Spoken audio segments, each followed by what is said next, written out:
Anong latest kabayan? Ieto, Atty. Topacio. May nakakaaliw na buwelta sa mga miyembro ng Quad Committee na gumigisa sa dating Pangulong Duterte. Nako po, itong si Atty. Topacio mga kababayan is isa sa mga abogado ni Cassandra Ong, di ba? Na alam naman natin na ginigisa rin ng Quadcom, di ba? Kaya eto, panigurado, maaaliw ka talaga sa mga banat ni Atty. Topacio kabayan. Kaya iyato, pakinggan natin. Natawa ako eh. Talagang pinakita nila na sila ay walang alam. Ganun na. Hindi, natatawa ako. Bakit Bakit nila iniimbestigahan si Pangulong Duterte? Kung may kasalanan siya sa krimen o hindi. Yun. Kaya tinatawanan lang sila eh.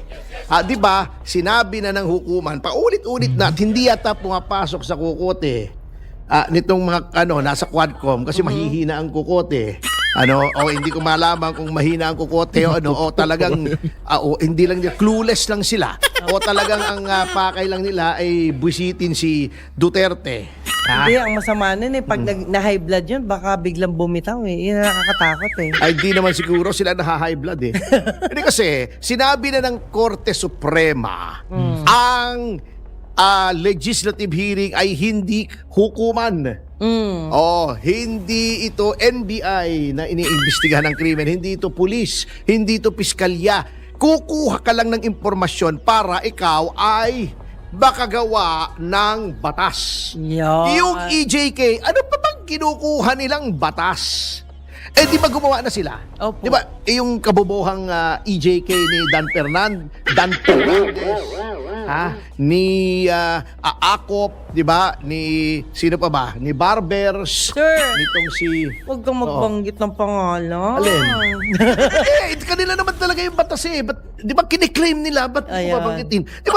Di ba nakakiti pa sila, dala-dala nila yung batas? Ayun. Bakit hindi ko babanggitin yung pangalan nila? Proud sila no sa batas nila Hindi nila alam nakakatawa yung batas. Di ba? Tagilid nga po Hindi, di ba diniscuss na natin? Opo.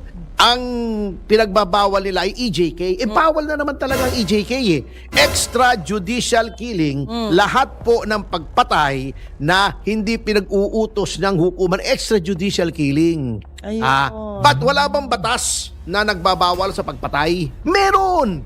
Revised Penal Code. Okay. Wala bang batas na nagsasabi na kapag public official ay ang gumawa ay maximum penalty, aggravation yan pag public official. Pag wala bang batas na nagsasabing pag may reward system ay yan ay murder. Meron na, revised penal code. Aggravated ang homicide to murder kung by in consideration of a price, reward, or promise, yung reward system. So, inutil po. After 11th na yata yung kahapon, Opo. Pang-11. After so many hearings, yun lang ang nagawa nyo? Yung EJK bill na kabobohan? Ay, sayang ang pera namin sa inyo. Sayang ang perang ginastos nyo, panay Jollibee. Yung nakakain nyo sa amin, sayang yung Jollibee nyo. Kasi wala po kayo nagagawang batas. Kahapon, kala nyo, ginigrill nyo si Pangulong Duterte. Yun bang mga kinukuha nyong impormasyon kay Pangulong Duterte kailangan para gawawa kayo ng batas? Hindi na. Bakit? Nasagot na yun. Nakuha nyo na kay Garma, yung sinasabi nyo reward system. Nakuha nyo na yung kinukuha nyo kay Grijaldo na ayaw naman bigay ni Grijaldo. Tingin ko madedemanda kayo dyan. Parang tingin ko lang sa aking bolang kristal. Alam nyo, ang aking bolang kristal ay 2. Naku po. Dalawang bola. Bolang kristal. Pagka gusto kong malaman kung ano mangyayari sa yung hinaharap, May sagot tumutungo na. ako. Tinatanong ko tinitingnan ko yung aking bolang kristal na 2. Kinakalog-kalog ko. Diba, Indian pa na. Pero attorney thankful. Kakalog-kalog. Thankful kami sa inyo kasi mas nauunawaan namin ang paliwanag mo actually.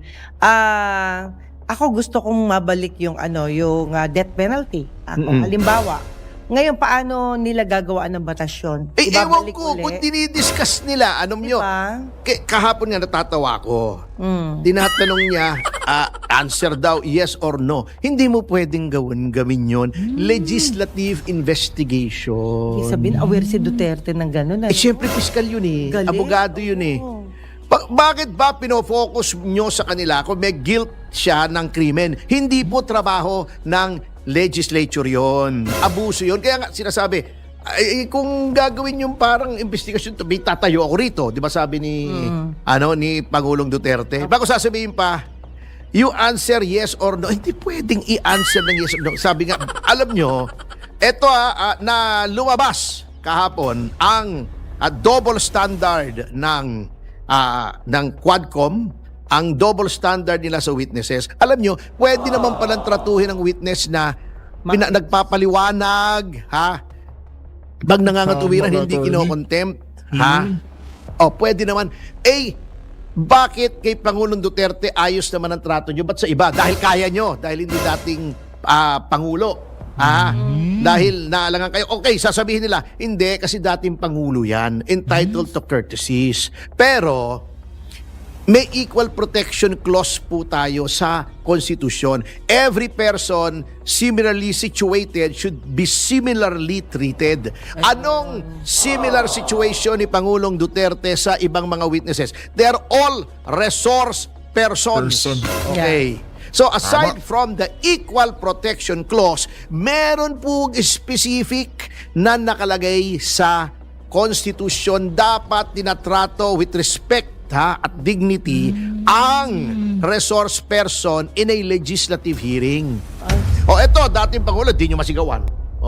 Pwera lang si Paduano. Ako natatawa nga hindi, wag daw, dapat daw, kalmado. Bakit yung si Paduano? High blood. High blood lagi. Palagay ko to nung pinanganak to, sumisigaw na buo niya sumisigaw. Palagay ko hanggang mamatay to, sumisigaw to Pinaglihi sa sama ng loob ito Ganun. Yung may mga sinasabi noon, pinaglihi sa sama ng loob. Ito naman si Abante, irrelevant naman, Legislative inquiry, magko-quote ka ng Pariseyo. Pariseyo, Ito, di ba pinakita, may Escalade na bulletproof, may AMG, meron yung mamahalin yung hindi ko alam yun yung motorsiklong 3 gulong na mamahalin, 1.8 million yata yun. Meron din si Digong doon saka si Pastor Kibuloy. Meron siyang RAV4, di ba? May mga pinapakita siyang niyayabang niya, di ba? Sinasabi niya yung Pariseo, yung let he who is without sin cast the first stone. Ba't wala bang kasalanan si Pastor Abante? Ito ang biblical quote ko para kay Pastor Abante na Bishop daw siya. Bishop. Bishop Abante. Di Bishop. Baka bullshit. Bishop naman. Bullship. Bishop, sabi ko, bullshit anyway, ito ang biblical quotation ko na sa isang bishop na naka-Escalade at naka-Mercedes na AMG pa Okay, sabi sa Mateo mas mahirap pang mas madali pang lumusot ang isang camel sa mata ng karayom, nasa butas ng karayom, kesa ang mayaman ay pumunta sa kaharian ng Diyos. Sino bang mayaman? Di ba mayaman ka, Pastor Abante? Bishop pala, Bishop. Sige, Bishop na nga. Baka kaibigan si Stephen Bishop. Yung So, ibig sabihin pala, attorney, bago sila nagkaroon ng Quadcom, bago sila nagkaroon ng mga investigasyon na ganyan, so, supposedly, alam nila dapat yung mga sinasabi nila at batas nila. Eto naman si Luistro, nakita pa kami kaninang umaga sa show. By chance. Alam mo, etong si Luistro, Sige, attorney. kung ikaw ay bobo, akala mo matalino. Pero kung ikaw ay matalino, alam mong siya ay bobo. Kino mo, sinasabi niya, inaano niya ng yung elements daw ng extrajudicial confession, iniisa-isa niya. Extrajudicial confession yan kasi voluntary, yung pag-amin daw ni Pangulong Duterte na siya ay pumatay. Voluntary. Alam niya ang consequences. He is of sound mind. May nakalimutan siya Ang extrajudicial confession po, Congressman Luistro, ay ginagawa during custodial investigation. Hindi po custodial investigation yan. Yan ay legislative hearing. Ayun. Ano sinasabi mo? Besides, tignan nyo yung pinagsasabi nyong nangumpisal si Pangulong Duterte. Sino bang sinabi niyang pinatay niya? May tao ba? Wala po. Oh, wala pala eh. Ayan. Parang libel yan. Pag hindi ma-identify kung sino yung tinutukoy mo, ay hindi libel. Oo, dapat may identity. Pinatay ko si ganito. Halimbawa, pinatay ko si Congressman Paduano. Sinabi ko, halimbawa, may pumatay kay Congressman Paduano. Wag naman sana, ha? Kasi malapit-lapit na rin eh. Na siya ay matapos yung kanyang termino. Kasi last term na niya ngayon. Attorney. Eh, di ba, malapit na matapang. Diretsuhin mo. I mean, siyempre humihinga naman ako.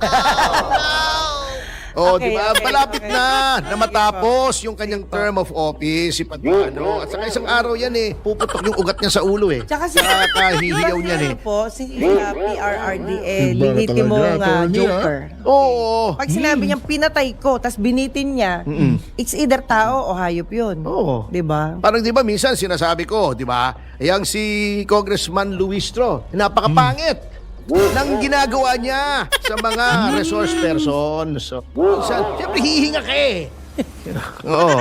Sige. Pero alam mo, isang napagtanto ko dun sa, dito sa Quadcom hearing kahapon, di ba nandun si dating Senator De Lima? Opo. Magkamukha talaga sila ni Congressman Luistro. So, Ganon. oh, hindi naman masama yun. Di ba maganda naman si gwapo. Senator De Lima. Di ba Tama. maganda. Ang dami nga nagkakagusto sa kanya. Di ba si Dayan. O Sus, yung si Mario Jonel.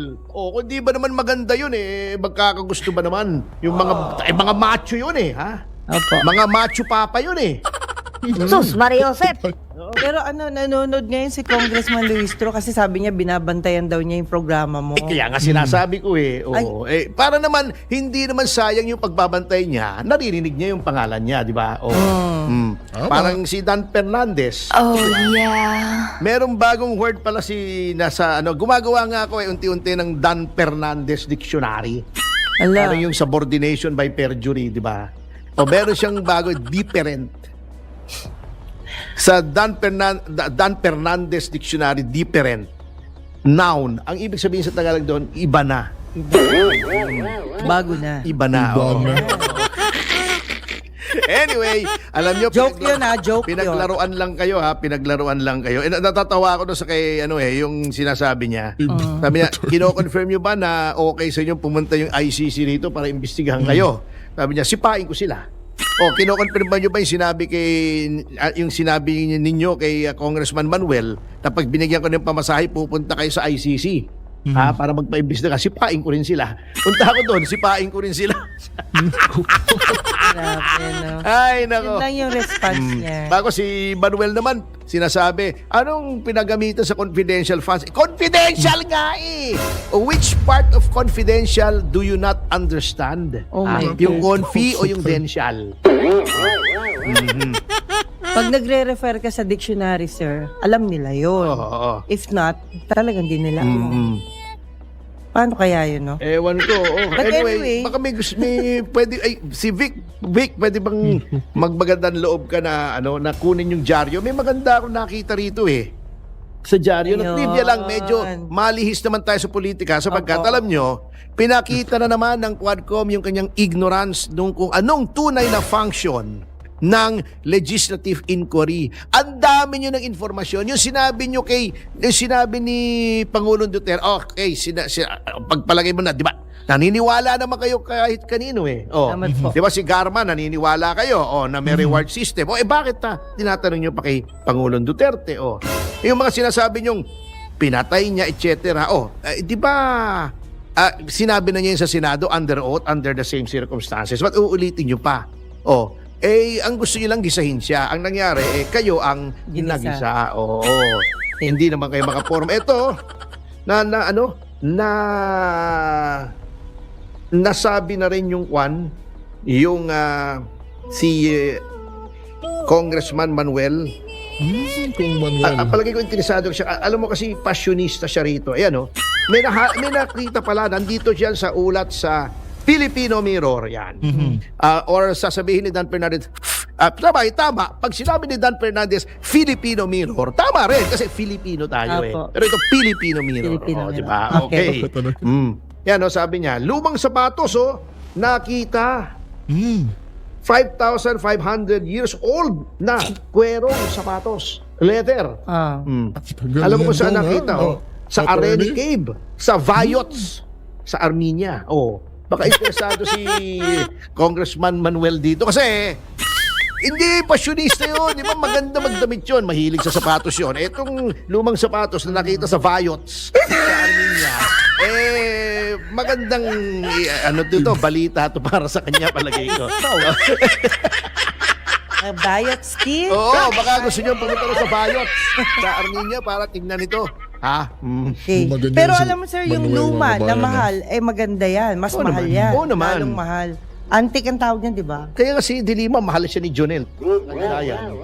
Kasi luma siya na mahal. Oo, di ba? Oo. Attorney talaga.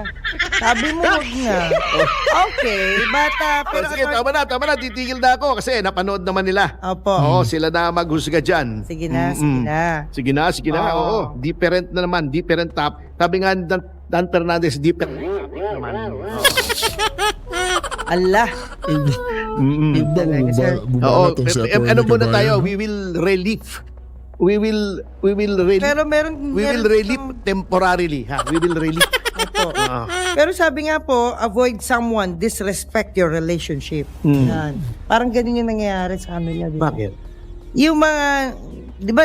Di ba dapat nasa gobyerno kayong lahat nagtutulungan? Ako wala sa gobyerno. Ako'y Hindi, mamamayan at yung ako'y sila. political commentator. Karapatan ko magkomento. Basta, ang komento ko, sabi ng Korte Suprema, ay tungkol sa pag-discharge nila ng functions nila, yan ay hindi libelous. Ayun. Ngayon, pag sinabi ko, halimbawa lang, hindi ko sinasabi, ha? Opo. Ha? Pag sinasabi kong napakapangit ni Benny Abante, yan. Hindi, libel yun, libel. Kaya hindi ko sasabihin yung kahit kailan. Hindi mo sasabihin. Oh, hindi, Huwag hindi. mo sabihin Pero pag yung sinasabi tama kong yun. mali yung pagganap niya bilang congressman, kasi hindi naman na kapilya yung Kongreso, yung House of Representatives, at kung ano-anong Bible quotes ang ginagawa niya, yun, pwede yun. Pero dapat daw, i-avoid daw natin who blames you for their mistakes. I don't blame them. Their mistakes are their own. Are there? Oo, hindi ko kasalanan yun. Hindi ko mahuli. Okay, sabi nga po, pretends to back you up. Sino yung mga nandun? Pretends na... Ay, hindi. Maraming ganyan na pagka ikaw ay wala na sa poder. Ayan, yan ang mga congressman na noon, war on drugs, palakpakan sila. Yay! Tuntua sila. Oo, tuntua sila. Sige, we support the war on drugs. Magaling na presidente yan. Ngayon, anong ginagawa nila? Nung tawag yan mga balimbing. Masarap yun pang-asim ng kwan, di ba? Sinigang. Sinigang. Uses you to benefit. Ganon daw sila. O siyempre, nagra-ride on sila sa kasikatan ni PRRD. Okay. Kasi alam nila maraming manonood sa kanila pag nandun si PRRD. Marami naman, di ba? Sa YouTube, sa mga channel. Kaya ang gagawin nila, magpapagawa sila ng magagandang damit, yung mga Maria Clara, di ba?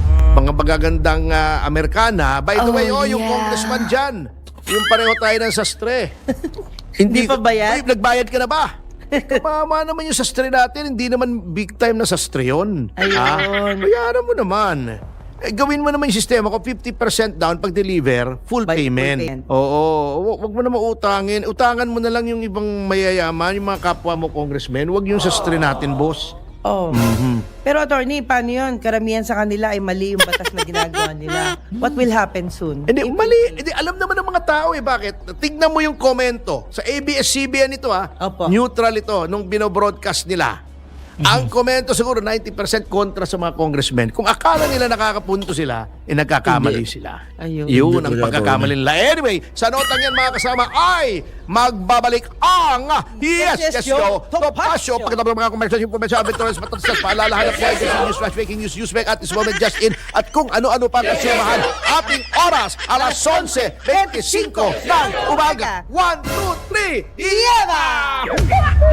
At yun na nga po mga kababayan, no? Grabe. Ibang klase talaga itong si Atty. Topacio, mga kabayan. Naaaliw ka na. May matutunan ka pa, kabayan. Diba? Ibang klase, no? Kaya pala, itong si Atty. Topacio, yung kinuhang abogado. Ni na Cassandra Ong, kabayan, no? Diba? Cassandra Ong, tas, diba si Alice Go, kabayan? Hindi basta-bastang abogado pala itong si Atty. Topacio, kabayan. Di ba? All-in-one na to mga kabayan, si Atty. Topacio. Di ba? Kaya pala, no? Yung Quadcom, kung narinig mo nila sa Atty. Topacio kabayan, ay naku po. Oh, itong sa attorney ha, hindi na ito vlogger ha. Diba? Na sinasabi ni kung abante mga kabayan, di ba? Yung mga DDS vlogger. Eto na oh, Atty. Topacio mga kabayan, oh. Ngayon niya sabihin mga kabayan, di ba? By the way kabayan ha, huwag yung kalimutang mag-subscribe sa Yes Yes Yo to Topacio sa DWIZ News TV kabayan, YouTube channel. Huwag niyong kalimutang mag-subscribe dun kabayan. Talagang maaaliw ka talaga kay attorney kabayan sa kanilang live stream dun. At hanggang dito na lang kabayan. God bless you and ingat kayo palagi.